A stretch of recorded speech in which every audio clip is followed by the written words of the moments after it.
Everyone, high. তো এখন আমরা যাচ্ছি আমার মামার বাড়িতে। আর আমি তোমাদের আগে থেকে ইনফর্ম করতে ভুলে গেছিলাম, মানে ভুলে যাইনি, মানে আমি তো সারপ্রাইজ হয়ে গেছি পুরো।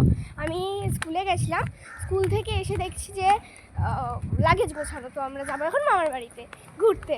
তো আমার মা আগে থেকে জানতো, আগের দিনই জানতো, প্ল্যান হয়ে গেছিলো যে আমরা মামার বাড়ি যাব, কিন্তু আমাকে ভাই কিছু বলেনি। তো আজকে আমি এসে দেখলাম যে লাগেজ গোছানো। আমি মাকে জিজ্ঞাসা কোথায় যাবে, বললো যে আমরা যাবো আজকে মামার বাড়িতে। কালকে সবাই প্ল্যান করছিলাম আমরা যাবো মামার বাড়িতে। তো চলো অটো ধরবো, অটো থেকে নেমে বাস স্ট্যান্ডে বাস ধরবো, বাস থেকে নেমে টোটো ধরবো, টোটো ধরে চলে যাবো। আমার মামার বাড়ি হচ্ছে নূরপুরে, যেটা তোমাদের আগের ব্লগে আমি বলেছি। তো চলো অটোটা ধরা যাক। টাটা। আমরা না বলে এসেছি, চুপ, কেমন রিয়াকশন আছে, চুপ চুপ চুপ। কোথায় ভাই সবাই? ভাই না বলে চুপ করে থাকো গাইস। হাই হাই পূজা, কিরম ধান্দাবাজি দেখো, এদের কারবার দেখো।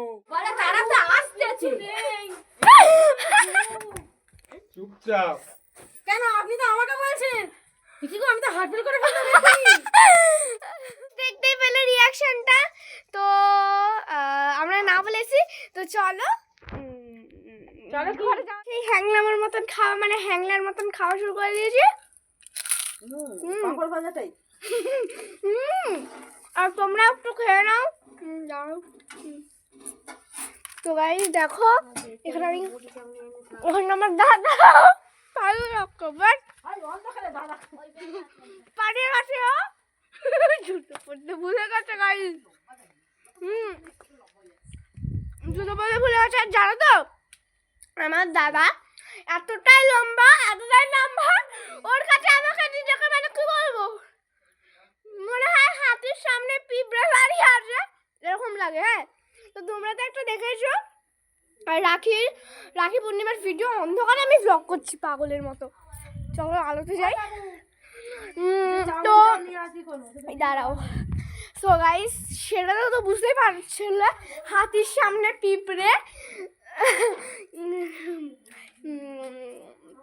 হ্যাংলার মতন খাওয়া টাওয়া শুরু করে দিয়েছি। আর বাবার ভাজা খাচ্ছিলাম, মুড়ি খাচ্ছিলাম, একটু শসা খাচ্ছিলাম, একটু হালকা কিছুই খাচ্ছিলাম। বাট পাঁপড় ভাজাটা না জাস্ট দারুণ হয়েছে। তো চলো খাবার টাবার যাক। আর আবার কোনো ভালো ভালো কাজ হলে, মানে আরও তো এখানে আমরা স্পেশালি এসেছি মেলার জন্য, বিকজ আমার সামনে এক্সাম, ভালো করে পড়তে হবে। আমরা বাড়ি চলে যাবো দুদিন পরে। তো তার সময়, মানে তার মধ্যে যতটা ব্লগ শেয়ার করতে পারি ততটা শেয়ার করবো। তো গাইস, টাটা।